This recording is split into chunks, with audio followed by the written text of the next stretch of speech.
I want you to close your eyes for a second. Imagine you were standing in the arrivals hall at Pearson Airport in Toronto, or maybe YVR in Vancouver.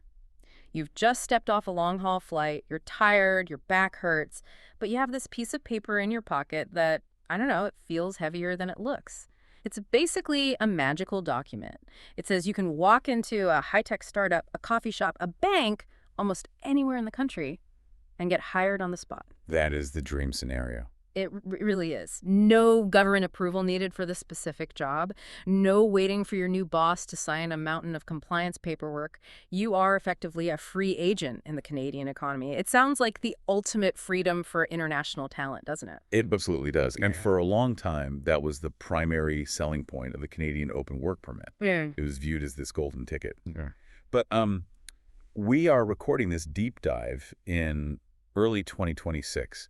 And if we look at the reality of the landscape right now, we have to pump the brakes on that narrative. Pump the brakes. It feels more like we're hitting a wall. A little bit, yes. If you are still operating on the logic of 2023 or 2024, you are walking into a minefield. We're looking at a new analysis today from Dara Immigration Services, and they have laid it out pretty starkly. The headline is essentially, open does not mean easy. Not anymore. Right, because the rules have shifted. And that is our mission for this deep dive. We need to unpack these new regulations, specifically focusing on how Canada is trying to align immigration numbers with, well, housing and infrastructure capacity, because that is the big context here, isn't it? The housing market. It is the driving force. The government isn't just handing these permits out to everyone anymore because the infrastructure simply can't support the volume we saw a few years ago. So they've created these shrinking eligibility baskets. I like that term, eligibility baskets, but it sounds a bit stressful if you don't fit into one. It should be stressful. If you apply with a generic strategy today, like, I'll just go there and figure it out, you are almost guaranteeing a refusal. The era of the generic application is officially over. Okay, let's back up and start with the basics for anyone who might be new to this. We keep throwing around the term golden ticket. But what exactly is an open work permit? And how is it fundamentally different from the standard work permit? So generally, when you come to Canada to work, you're on what's called an employer-specific or closed work permit. Think of a closed permit as a tether. Yeah. You're legally tied to one specific boss. Your name is on the permit, and their name is on the permit. Which sounds incredibly restrictive. It is. If that boss fires you, or if the workplace becomes toxic and you want to quit, you lose your legal status to work. You are effectively grounded. You can't just walk across the street and get a job at a competitor. You have to find a new sponsor and go through the whole immigration process again. And I imagine from the employer's side, they aren't huge fans of the closed permit system either. Oh, they hate it. With a closed permit, the employer usually has to pay a $1,000 compliance fee for a labor market impact assessment, or LMIA, plus legal fees.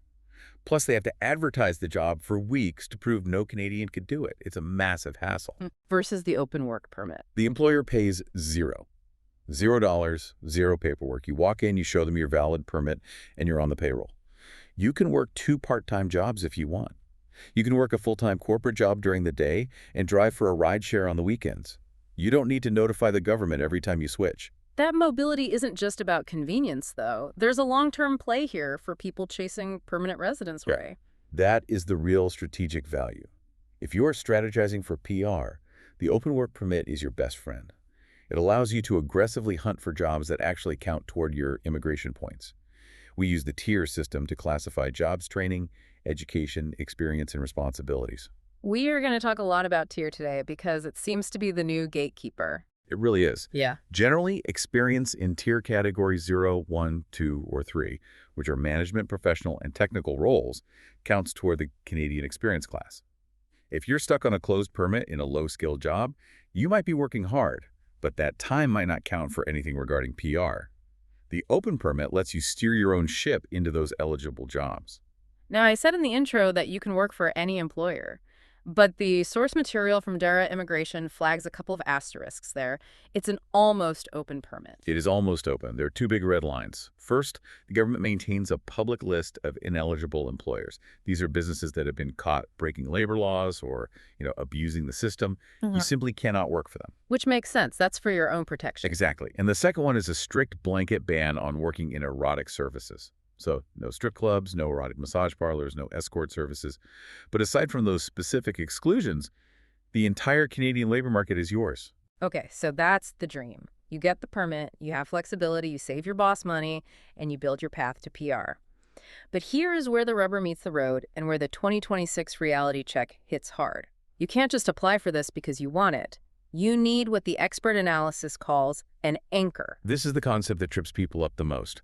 You cannot apply for an open work permit based just on who you are.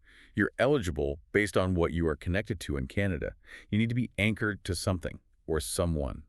And the biggest changes we've seen leading into 2026 are regarding spousal anchors. This used to be the classic strategy. One person studies, the other works to support the family. It was the default setting for years. Buy one, get one free, essentially. But the government looked at the data, specifically housing data, and the sheer volume of temporary residents, and realized this was a massive intake channel that wasn't necessarily aligned with the economic needs. So they slammed the brakes. Let's break down the spouse of a student category first. In the old world, if I was an international student coming to Canada for a 2-year college diploma in, say, business administration, my spouse could pretty much always get a work permit. Correct. But that door has effectively slammed shut for a huge demographic. In this new regulatory environment of 2026, if you are the spouse of a student, that student, the anchor, must be in a master's program, a doctoral program, or a very specialized professional degree like law, medicine, or dentistry. So let's be super clear here. If my spouse is coming to Canada to get a standard undergraduate degree or a college diploma or a certificate, Then you, as the spouse, are generally ineligible for an open work permit. Yeah. You cannot just come along and work. You can come as a visitor, sure, but you cannot enter the labor market. The government is essentially saying, we only want to support the families of the highest level academic streams. that is a massive financial blow for families planning this move. You lose that second income entirely. It changes the math completely. And honestly, it's intended to deter people. It's a demand suppression measure. Okay, that's the student side. What about the spouse of a worker? Let's say I'm not a student. I'm already working in Canada on a closed permit. Can my spouse get an open work permit? Maybe, but again, the anchor rules are stricter than they used to be. First, your work permit must be valid for at least 6 months from the time your spouse applies. You can't squeeze it in at the very end. But the real kicker is the skill level. Back to the tier codes. Exactly. The principal worker, the anchor, must be employed in a high-skilled job. We are talking Tier 0, 1, 2, or 3. 2-0 is management. Tier 1 is university degree level. Tier 2 and 3 are college diplomas or apprenticeships. Right. But here's the trap. If the principal worker is in a Tier 4 or 5 job, we're talking low-skilled work like retail sales, food service, basic administrative support, their spouse will be refused an open work permit. So if I move to Canada and I'm working as a server or a cashier, I cannot bring my spouse over on a work permit anymore. Correct. The source from Dara Immigration Services highlights this as a top reason for refusal. People assume, oh, my partner is working legally in Canada, so I have rights too. But if that partner is in a low-wage, low-skill role, the answer is now no. It really emphasizes how targeted the system has become. It's not just come and work, it's come and work if you fit this very specific economic profile. Precisely. They are filtering for high human capital. They want the spouses of engineers, doctors, and senior managers. They are less interested in adding to the supply of low-skilled labor, which they feel is already saturated. And speaking of saturation, that theme carries over to the students themselves, specifically regarding the post-graduation work permit, or PGWP. This is the permit you get after you finish your studies. This is probably the most controversial change we've seen.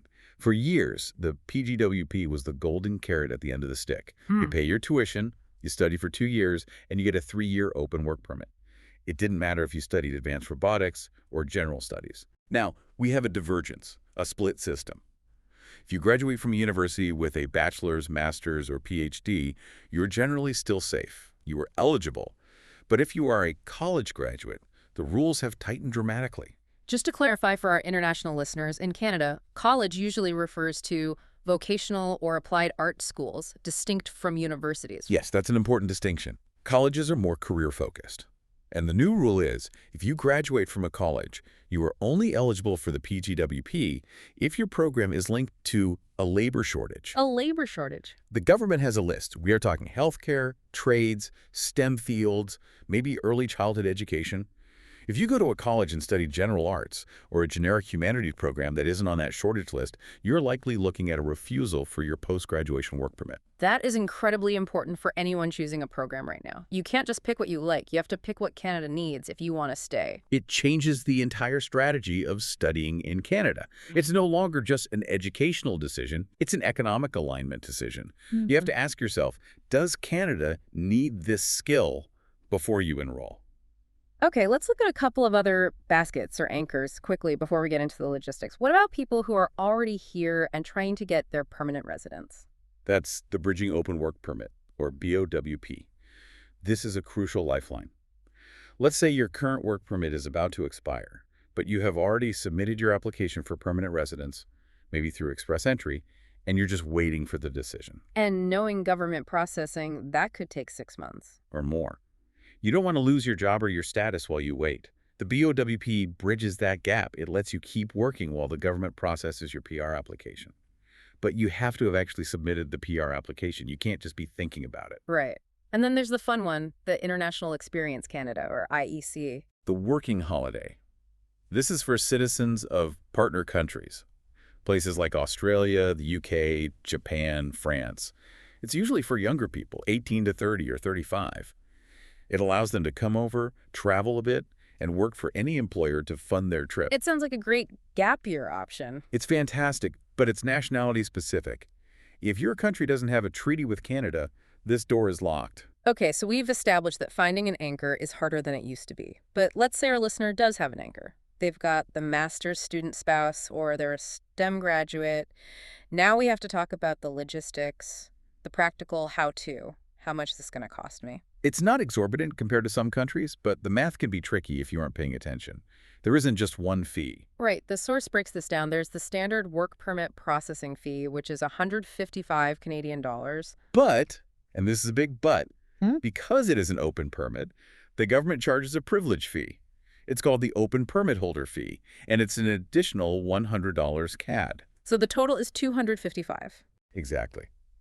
And Dara Immigration Services warns that missing that extra $100 fee is a very common administrative reason for delays. People pay the $155, hit submit, and think they're done.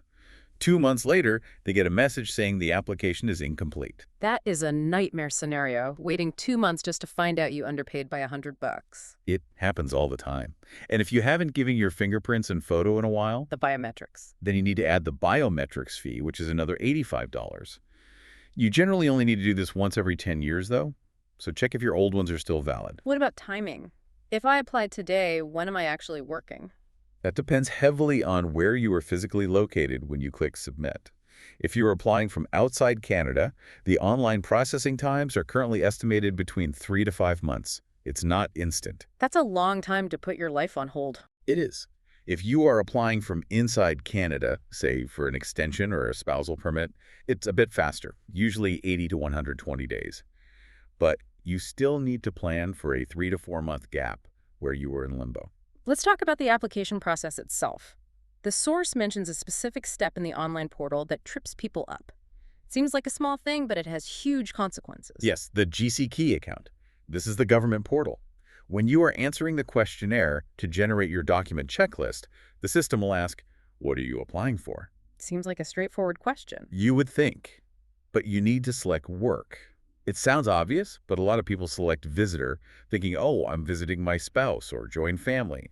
If you answer incorrectly, the system generates the wrong checklist. You might get a visitor record checklist. And if you submit the wrong application type, you get refused. So select work, period. Now, regarding the documents, we talked about the anchor. You have to prove the anchor exists.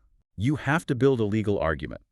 You can't just write a letter saying my husband works in Canada. The officer doesn't know you. You need to upload a copy of his work permit. But more importantly, you need his recent pay stubs. Why pay stubs? To prove he's actually working. If he has a work permit but is sitting at home, he isn't a valid anchor. You need to show he is employed now. And the employment letter needs to show the tier level. You have to connect all the dots for the officer. Let's move to what I think is the scariest part of this deep dive. The risks. Why do these applications fail? The source calls them high risk and discretionary. Discretionary is the scary word in immigration law. It means the officer has the power to say no if they aren't convinced. It's not an automatic right like citizenship. You have the burden of proof. We've already covered the ineligible principal risk, where the spouse has a low-skill job. That seems to be the number one trap. It is. But another major red flag is the genuineness of the relationship. This comes up a lot with spousal permits. This is the marriage of convenience issue. Exactly. Look at it from the officer's perspective. They see a couple who got married on a Saturday, and on Monday morning, they submitted a spousal open work permit application. No photos of a wedding, no history of a relationship, just a fresh marriage certificate. To an immigration officer, that looks suspicious. It looks like a transaction. It looks like you married a visa. So even if your marriage is 100% real, you have to prove it. Upload the wedding photos, show the text messages from 3 years ago, show the joint bank account. Do not skimp on the love evidence. I never thought I'd need to upload my love letters to the government, but here we are. Welcome to 2026. And the third failure point mentioned is the field of study mismatch for students. Right, we touched on this. The college grad who studied something generic. If you apply for a PGWP with a diploma in general arts today, you are asking for a refusal. The alignment with labor shortages is strict. Is there any good news here? Is there any safety net for someone caught in the processing delays? There is one massive silver lining called maintained status. Some people still call it implied status. How does that work? If you are already inside Canada on a valid work permit and you submit your application for a new permit before the clock strikes midnight on your expiry date, you are safe. Even if the permit expires the next day? Even if it expires the next minute. As long as you clicked submit while it was valid, you are legally allowed to stay and continue working under the exact same conditions until the government makes a decision. So even if the processing takes 5 months, you aren't kicked out or forced to stop working? No. You can keep working, but, and this is critical, you must not leave the country. If you leave Canada while on maintained status, you lose the right to work when you come back.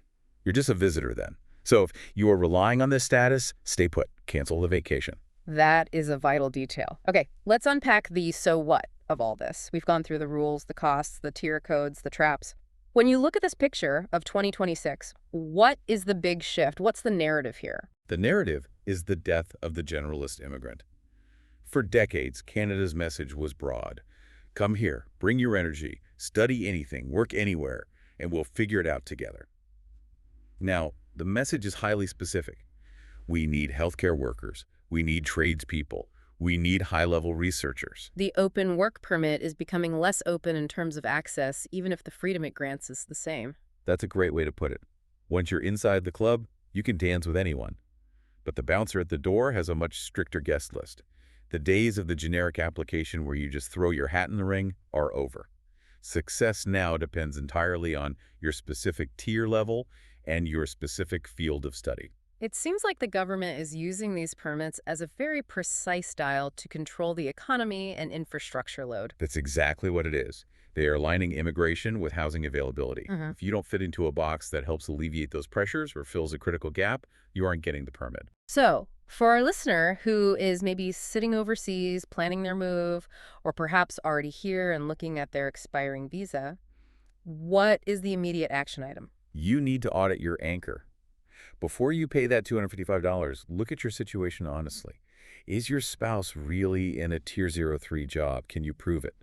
Is your college program really on the provincial shortage list? If the answer is no, you need a different strategy. You might need to pivot. Exactly. Maybe you need to switch programs. Maybe you need to improve your own skills before applying. Because the hope and pray method will not work in 2026. It's a tough reality check, but better to know now than after a refusal letter shows up in your email. Absolutely. And it raises a provocative thought for me to leave you with. If the rules are tightening this much to align with infrastructure, does this signal a permanent shift? Is Canada moving away from being a destination for broad potential to becoming a destination exclusively for niche specialists? And if that's the case, how does that change your career strategy before you even book your flight? Exactly. You might need to become a specialist in your home country before you even think about Canada. The era of learning on the fly in Canada might be closing. That is a huge question to ponder. Are you a generalist or a specialist?